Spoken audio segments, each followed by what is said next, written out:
नमस्कार दोस्तों, स्वागत है आप सभी का अपने YouTube channel mission NCERT for RPSC पर। दोस्तों, हमारा टॉपिक है आज का राजस्थान अफवाह प्रणाली, नदियाँ और झीलें, जिसका पार्ट 3 है। हम पार्ट 2 पहले 2 वीडियोज़ में इसके ला चुके हैं, तो आप उनको ज़रूर देखिएगा। और यदि हम बात करें कि झीलें, हमारा जो नेक्स्ट पार्ट 4 होगा उसमें झीलों से रिलेटेड क्वेश्चन हो गया। अभी तक हमारे नदियों से रिलेटेड क्वेश्चन है जो कि बहुत इंपॉर्टेंट है, आप उनका अपना मूल्यांकन जरूर कीजिएगा। तो चलिए स्टार्ट करते हैं हमारी आज की सीरीज़ का फर्स्ट क्वेश्चन। हमारा आज का फर्स्ट क्वेश्चन, और हम आपको हैंड टू हैंड उस नदी के बारे में डिटेल बताएंगे जिसके बारे में हमारे क्वेश्चन में बात की जा रही है। ठीक है, तो आज का हमारा क्वेश्चन नंबर फर्स्ट है, राज्य की कौन सी नदी पर सर्वाधिक बांध बनाए गए हैं? बनास पर, चंबल पर, माही पर या फिर पश्चिम बनास पर? इंपॉर्टेंट फैक्ट है, इंपॉर्टेंट क्वेश्चन है, याद रखिएगा। तो हम देखें कि राज्य की कौन सी नदी पर सर्वाधिक बांध बनाए गए हैं, तो सर्वाधिक बांध किस पर हो जाएंगे? चंबल नदी पर सर्वाधिक बांध बनाए गए हैं। हम बात हो रही है चंबल की, तो हम आपको चंबल के बारे में बता देते हैं। चंबल नदी के उपनाम उपनाम बहुत जो है इसके इम्पोर्टेंट, हमने बताया भी था आपको। चरमणवती और कामधेनु मोस्टली दोनों पूछे जाते हैं। चरमणवती, कामधेनु, सदावारी, मालव, गंगा, ये 4 नाम इसके क्या है? उपनाम है। आगे यदि हम बात करें तो इसका उद्गम कहाँ से होता है, तो चंबल नदी का उद्गम होता है महू जिले, मध्य प्रदेश की जनापाओ की पहाड़ियों से। उद्गम इंपॉर्टेंट है, ये भी काफ़ी बार पूछा गया है। राजस्थान में प्रवेश, देखिए कि राजस्थान में कहाँ से प्रवेश करती है, तो भैंसरौड़गढ़ चित्तौड़गढ़ के समीप से प्रवेश कर, चित्तौड़ के समीप से प्रवेश कर, फिर चित्तौड़गढ़, कोटा, बूंदी, सवाई माधोपुर, करौली, धौलपुर बहते हुए फिर यूपी या फिर उत्तर प्रदेश में प्रवेश कर जाती है। इसकी कुल लंबाई देखे तो लगभग 966 किलोमीटर, और राजस्थान में कुल लंबाई देखे तो लगभग 153 किलोमीटर, और राजस्थान की ये सबसे लंबी नदी है। ठीक है, आगे यदि हम बात करें question number second, question number second है, पूर्ण बहाव के आधार पर राज्य की 3 सबसे लंबी नदियां क्रमशः पूछ रहा है हमसे। ठीक है, निम्न में से कौन सी है? क्रमशः मतलब पहले सबसे लंबी, फिर उससे छोटी, फिर उससे छोटी, ऐसे। ठीक है, तो हम ऑप्शन देखते हैं, चंबल, लूनी, बनास, चंबल, बनास, बाणगंगा, बनास, लूनी, बाणगंगा, बनास, बाणगंगा, लूनी। तो इसका सही जवाब क्या हो जाएगा? चंबल, लूनी और फिर बनास। ठीक है, आगे हम बात करते हैं क्वेश्चन नंबर थर्ड की। क्वेश्चन थर्ड है, कांतली नदी का उद्गम स्थल कौन सा है? हमने आपको इसको ट्रिक से भी याद करवाया था, यदि आपको याद हो तो आप इसका जरूर जवाब दीजिएगा। बैराट की पहाड़ियाँ, शाकंभरी की पहाड़ियाँ, हर्ष की पहाड़ियाँ या फिर खंडेला की पहाड़ियाँ? तो इसका सही जवाब हो जाएगा बिल्कुल खंडेला की पहाड़ियाँ है। हमने आपको ट्रिक से याद करवाया था। कांतली मतलब काजू कतली, काजू कतलियों में क्या होती है? खंडेला मतलब खांड होती है। तो इस तरीके से हम इसको ट्रिक से याद कर सकते हैं। बात हो रही है कांतली नदी की, तो हम कांतली नदी के बारे में जान लेते हैं। उद्गम खंडेला सीकर से होता है। कांतली मतलब काजू कतली, काजू कतलियों में क्या होता है? खांड होता है, तो खंडेला। ठीक है, इस तरीके से हम इसको याद रखेंगे। और खंडेला की पहाड़ियाँ कहाँ पर है? सीकर में। और झुंझुनू जिले में प्रवेश करके फिर मंडरेला गांव झुंझुनू के निकट ये विलीन हो जाती है। मतलब कि ये कैसी है? आंतरिक प्रवाह की नदी है। और सीकर जिले में कांतली नदी के अपवाह क्षेत्र को तोरावाटी बेसिन कहा जाता है। ये बहुत इंपॉर्टेंट फैक्ट है। ठीक है, तोरावाटी बेसिन कौन सी नदी के अपवाह क्षेत्र को कहा जाता है? कांतली नदी के अपवाह क्षेत्र को तोरावाटी बेसिन कहा जाता है। आगे देखें तो क्वेश्चन नंबर 4, क्वेश्चन नंबर 4 है कि राजस्थान की किस नदी को मृत नदी के नाम से जाना जाता है? इंपॉर्टेंट है। काकनी नदी, कातली नदी, बनास नदी या फिर गग्गर नदी? हमने आपको पहले बताया, इस क्वेश्चन का आंसर क्या हो जाएगा? गग्गर नदी। हम बात करें गग्गर की, तो गग्गर के बारे में थोड़ी सी जान लेते हैं डिटेल। देखिए, गग्गर नदी का उद्गम स्थल होता है शिवालिक श्रेणी, हिमाचल से। और बात करें राजस्थान में प्रवेश, तो टिब्बी, हनुमानगढ़ के समीप तलवाड़ा झील से ये प्रवेश करती है। और सामान्यतः यह नदी बटनेर, हनुमानगढ़ के समीप ही विलीन हो जाती है। लेकिन यदि अच्छी वर्षा हो तो सूरतगढ़, श्री गंगानगर तक बहती है, और भी अच्छी वर्षा हो तो पाकिस्तान तक भी अपना पानी लेकर जाती है। और गग्गर नदी को मृत नदी के नाम से भी जाना जाता है। और गग्गर नदी का पाट क्षेत्र नाली कहलाता है। बहुत ही इंपॉर्टेंट फैक्ट है इन दोनों। ठीक है, इसका पाट क्षेत्र क्या कहलाता है? नाली। बहुत बार पूछा गया राजस्थान के एग्जाम्स में, तो इसका जो पाट क्षेत्र है वो कहलाता है रान नाली। और तोरावाटी क्षेत्र, जो तोरावाटी बेसिन है, वो कौन सी नदी का अपवाह क्षेत्र है? वो कांतली नदी का है। दोनों ही इंपॉर्टेंट फैक्ट है, दोनों को याद रखिएगा। आगे हम बात बढ़ते हैं और आगे की बात करते हैं, तो क्वेश्चन नंबर 5 आता है हमारा कि राज्य की वे पहाड़ियाँ जहाँ से बनास, बेड़स से साबरमती और वाकल नदियाँ निकलती हैं। ऑप्शन देखते हैं, आबू पर्वत, छप्पन की पहाड़ियाँ, मुकुंदरा की पहाड़ियाँ या फिर जसवंतगढ़ की पहाड़ियाँ? तो इसका सही जवाब क्या हो जाएगा? बिल्कुल जसवंतगढ़ की पहाड़ियाँ हो जाएगा। आगे यदि हम बात करें तो क्वेश्चन नंबर 6, क्वेश्चन नंबर 6 है, रूपारेल नदी किन जिलों में बहती है? अलवर भरतपुर में, अलवर जयपुर में, टोंक भीलवाड़ा में या फिर सवाई माधोपुर करौली में? तो जो रूपारेल नदी है वो कहाँ बहती है फ्रेंड्स? अलवर भरतपुर में। और ये कैसी है? ये भी आंतरिक प्रवाह की नदी है। हम थोड़ी सी बात कर लेते हैं रूपारेल नदी के बारे में। तो इसका उद्गम कहाँ से होता है? उदयनाथ की पहाड़ी, मतलब कि अलवर से इसका उदय होता है, उद्गम होता है। ठीक है, और यदि हम बात करें तो अलवर से निकलकर कहाँ जाती है? भरतपुर जिले के कुशलपुर के निकट ये विलुप्त हो जाती है। तो ये कैसी है? आंतरिक प्रवाह की नदी है, यहीं पर विलुप्त हो जाती है। आगे बात करते हैं तो क्वेश्चन नंबर 7 आता है हमारा, बाणगंगा का उद्गम स्थल है। बाणगंगा का उद्गम स्थल पूछा हमें तो हर्ष की पहाड़ियाँ, दौसा की पहाड़ियाँ, बैराट की पहाड़ियाँ या फिर नाग पर्वत। तो बाणगंगा का उद्गम स्थल क्या हो जाएगा? बैराट की पहाड़ियाँ। बिल्कुल बाणगंगा का उद्गम स्थल है बैराट की पहाड़ियाँ। बात हो रही है बाणगंगा नदी की, तो हम बाणगंगा नदी के बारे में थोड़ा सा जान लेते हैं।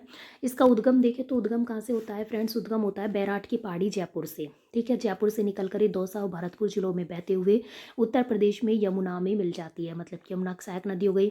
जमवा रामगढ़ जयपुर के निकट इस नदी पर जमवा रामगढ़ बांध बनाया गया है। इंपॉर्टेंट फैक्ट है, पूछा जाता है जमवा रामगढ़ बांध कौन सी नदी पर बनाया गया है? तो आपको याद रखना होगा कौन सी नदी पर? बाणगंगा नदी पर बनाया गया है। क्वेश्चन नंबर 8 की बात करें तो क्वेश्चन नंबर 8 है कि निम्न में से कौन सी नदी का उद्गम स्थल राजसमंद जिले में नहीं है? तो नहीं को टिक मार कीजिएगा। ऑप्शन देखते हैं, गोमती, कोठारी, बेडच या फिर खारी। तो इसका सही जवाब क्या हो जाएगा? बिल्कुल बेडच है। उसका जो उद्गम है वो राजसमंद जिले में नहीं है, क्योंकि जो बेडच नदी है उसका उद्गम स्थल क्या है? गोगुंदा की पहाड़ी। हमने आपको बताया भी था, जो बेडच नदी है उसका उद्गम स्थल गोगुंदा की पहाड़ियाँ हैं, जो कि कहाँ पर पड़ती हैं? उदयपुर में पड़ती हैं। आगे यदि हम बात करें क्वेश्चन नंबर 9 की, तो क्वेश्चन नंबर 9 क्या है हमारा?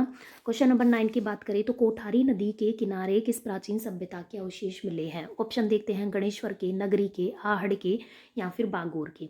तो इसका सही जवाब क्या हो जाएगा? बागोर। बागोर सभ्यता है, उसके जो अवशेष मिले हैं वो कौन सी नदी के किनारे? कोठारी नदी के किनारे मिले हैं।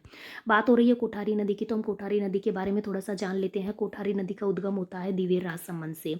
आगे बात करें तो दिवेर राजसमंद से निकलकर नंदराय भीलवाड़ा के समीप बनास में ये मिल जाती है। ठीक है, बनास की सहायक नदी हो गई। तो भीलवाड़ा जिले में मांडलगढ़ के निकट इस नदी पर मेजा बांध बनाया गया है। इंपॉर्टेंट फैक्ट है, ये जो बांध बनाए गए हैं कौन सी नदी पर बनाए गए हैं? ऐसे क्वेश्चन जरूर पूछे जाते हैं। तो मेजा बांध कौन सी नदी पर बनाया गया है? कोठारी नदी पर। इसको आप थोड़ा सा ट्रिक से याद कर सकते हैं। मेजा बांध, मेजा मतलब मौजी मौज होती है किसके? नदी किसके मौज होती है? जिनके पास कोठियाँ हो, कोठी बंगले हो, तो कोठारी नदी। ठीक है, तो कोठारी नदी पर मेजा बांध। कोठारी नदी के किनारे पर भीड़वाला जिले में प्राचीन बागोर की सभ्यता मिली है। ठीक है, तो कोठारी नदी के किनारे पर कहाँ पर मिली है? ये भीलवाड़ा जिले में। कौन सी सभ्यता? बागोर की सभ्यता। इंपॉर्टेंट फैक्ट है सारे ही। आगे बात करते हैं क्वेश्चन नंबर 10। क्वेश्चन नंबर 10 देखिए, वही क्वेश्चन ले लिया है हमने क्योंकि इंपॉर्टेंट है क्वेश्चन। क्वेश्चन 10 है, कोठारी नदी पर मेजा बांध किस जिले में बनाया गया है? ऑप्शन देखते हैं, चित्तौड़गढ़, उदयपुर, भीलवाड़ा, राजसमंद। अभी हमने जस्ट आपको ऊपर बताया तो वो भीलवाड़ा जिले में मेजा बांध कोठारी नदी पर बनाया गया है। ऐसे भी क्वेश्चन पूछा जा सकता है, मेजा बांध कौन सी नदी पर बनाया गया है? कोठारी नदी पर। क्वेश्चन ऐसे भी पूछा जा सकता है कि कोठारी नदी पर निम्न में से कौन सा बांध बनाया गया है? तो मेजा बांध। और कहाँ पर बनाया गया है? भीलवाड़ा में। किसी भी तरीके से आपसे क्वेश्चन पूछा जा सकता है क्योंकि इंपॉर्टेंट है। आगे बढ़ते हैं, तो राज्य में बनास नदी कुल कितने जिलों में बहती है? ऑप्शन देखते हैं, 4, 5, 6, 9। तो इसका सही जवाब क्या हो जाएगा? बिल्कुल 6 जिलों में लगभग बनास नदी बहती है। और एक खमनौर से निकलकर कहाँ कहाँ जाती है? राजसमंद, चित्तौड़गढ़, भीलवाड़ा, अजमेर, टोंक, सवाई माधोपुर, कुल 6 जिलों के बाद फिर ये चंबल नदी में मिल जाती है। आगे यदि हम बात करें बनास नदी की, तो बनास नदी में के बारे में थोड़ा सा हम जान लेते हैं। इसका उद्गम होता है खमनौर की पहाड़ियाँ राजसमंद से। उपनाम देखें तो वन की आशा। इंपॉर्टेंट है, वन की आशा। ठीक है, और खमनौर की पहाड़ियों से बनास नदी का होता है उद्गम। ठीक है, और पूर्णतः राजस्थान में बहने वाली सबसे लंबी नदी, जहाँ पूर्णतः लग जाए तो कौन सी आएगी? बनास नदी आएगी।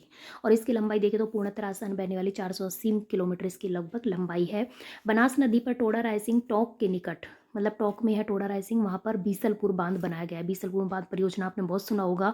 बहुत ही इंपॉर्टेंट फैक्ट आपको याद रखना होगा। बीसलपुर बांध कौन सी नदी पर बनाया गया? तो बै से आपका मिलान कर लीजिएगा, बनास और बीसलपुर दोनों में शुरू में बै आ रहा है। तो बीसलपुर परियोजना, वो सॉरी बीसलपुर जो बांध है वो बनास नदी पर बनाया गया है। ठीक है, बै से बेड़च भी होता है, बट ये किस पर बनाया गया है? बनास पर बनाया गया है। तो आपको याद रखना होगा, और वो भी कहाँ पर? टोंक पे बनाया गया है। आगे बात करें तो राज्य की किस नदी को वन की आशा कहा जाता है? अभी हमने जस्ट आपको ऊपर बताया है, चंबल, माही, बनास, आहू। तो बिल्कुल बनास नदी को वन की आशा कहा जाता है। ठीक है, आगे बात करें क्वेश्चन नंबर 13। क्वेश्चन 13 है कि राज्य में भीमलत जल प्रपात किस नदी पर स्थित है? मांगली पर, गंभीरी पर, वागन पर या फिर कोठारी पर। तो बिल्कुल मांगली नदी पर भीमलत जल प्रपात है। और भीमलत जल प्रपात कहाँ पर है? बूंदी जिले में। बहुत ही सुंदर एक वो है, ये झरना टाइप से बहुत ही प्यारा सा है वो। तो ये कौन सी नदी पर है? मांगली नदी पर है। और ये कहाँ पड़ता है? बूंदी जिले में भीमलत जलप्रपात है।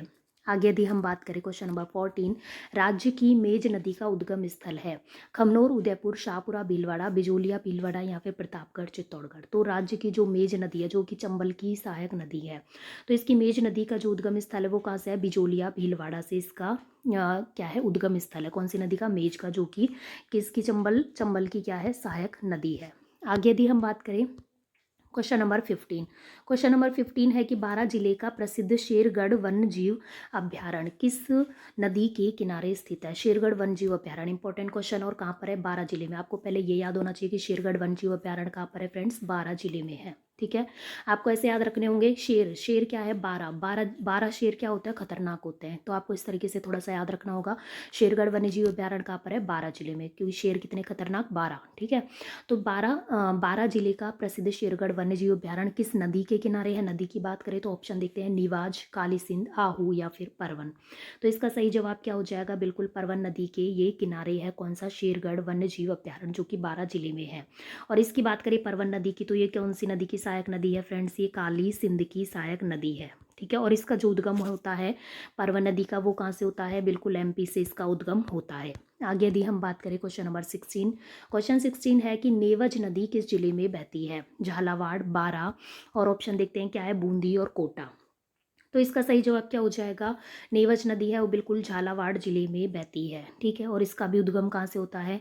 एमपी से होता है। ठीक है, आगे यदि हम बात करें क्वेश्चन नंबर 17 की। क्वेश्चन 17 है, काली सिंध की सहायक नदियाँ कौन सी है? आहू, परवन, निमाज, आहू, गोमती, सारणी, पार्वती, गंभीरी, आहू, परवन, कालिंदी, नेहू। तो इसका सही जवाब क्या हो जाएगा? बिल्कुल आहू, परवन और निमाज, ये तीनों किसकी सहायक नदियाँ हैं? काली सिंध की सहायक नदियाँ हैं।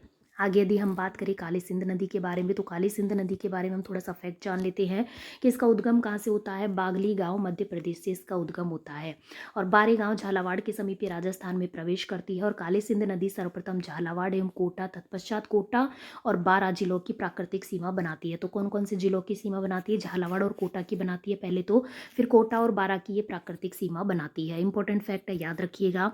आगे यदि हम बात करें क्वेश्चन नंबर 18। क्वेश्चन 18 है कि काली सिंध नदी सर्वप्रथम राज्य के किस जिले में प्रवेश करती है? बारा में, कोटा में, झालावाड़ में, भीलवाड़ा में। जस्ट ऊपर आपको हमने बताया है, आपको रिचेक करने के लिए हमने फिर से मतलब सेम सा क्वेश्चन डालते हैं ताकि आपको बिल्कुल ये याद हो जाए अच्छे से।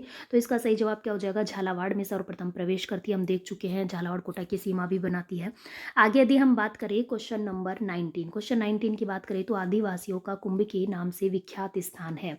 पुष्कर है, रामदेव राय है, बेणेश्वर है या फिर कोलायत जी है। तो इसका सही जवाब क्या हो जाएगा? बिल्कुल बेणेश्वर धाम है, जहाँ पर आदिवासियों के कुंभ का मेला लगता है। और वहाँ पर कौन कौन सी नदियाँ, हमने आपको पहले भी बताया फर्स्ट पार्ट में, माही है, सोम है और तीसरी नदी है जाखम। ठीक है, ये तीनों नदियां हैं, इन तीनों का संगम होता है कहाँ पर? बेणेश्वर डूंगरपुर में, जहाँ पर क्या होता है? मेला भरता है। त्रिवेणी संगम होता है बेणेश्वर में, डूंगरपुर में, जहाँ पर मेला भरता है। उस मेले को ही क्या कहा जाता है? आदिवासियों का कुंभ, क्योंकि वहाँ पर आदिवासियों की बहुत बाहुल्यता है। आगे यदि हम बात करें क्वेश्चन नंबर 20 की, तो कौन सी नदियाँ राजस्थान और मध्य प्रदेश की मध्य सीमा बनाती हैं? चंबल और बनास बनाती है, चंबल और परवन बनाती है, या फिर चंबल और नेवज बनाती है, या फिर चंबल और पार्वती बनाती है। तो क्वेश्चन क्या था हमारा कि कौन सी नदियाँ राजस्थान और मध्य प्रदेश की सीमा बनाती हैं? तो बिल्कुल इसका सही जवाब हो जाएगा चंबल और पार्वती नदियाँ हैं, जो राजस्थान और एमपी की क्या बनाती हैं? सीमा बनाती हैं। ठीक है, तो इस तरीके से हमारे आज के फ्रेंड्स क्वेश्चन हुए हैं। 20 क्वेश्चन हमने इसमें कंप्लीट कर लिए हैं। नेक्स्ट हम आपको क्वेश्चन लाएंगे झीलों से रिलेटेड, इसका पार्ट 4 होगा वो, झीलों से रिलेटेड उसके अंदर क्वेश्चन आएंगे। तो आप बिल्कुल अपनी प्रैक्टिस को जारी रखिएगा, साथ के साथ इनके आंसर दीजिएगा। आपको very very all the best. जिस भी एग्जाम की आप तैयारी कर रहे हैं अच्छे से कीजिएगा। तो चलिए मिलते हैं नेक्स्ट वीडियो में नेक्स्ट क्वेश्चंस के साथ। यदि आपको हमारा वीडियो और चैनल पसंद आता है तो वीडियो को लाइक कीजिएगा, चैनल को सब्सक्राइब कीजिएगा और ज़्यादा से ज़्यादा वीडियो को अपने दोस्तों के साथ शेयर कीजिएगा। धन्यवाद।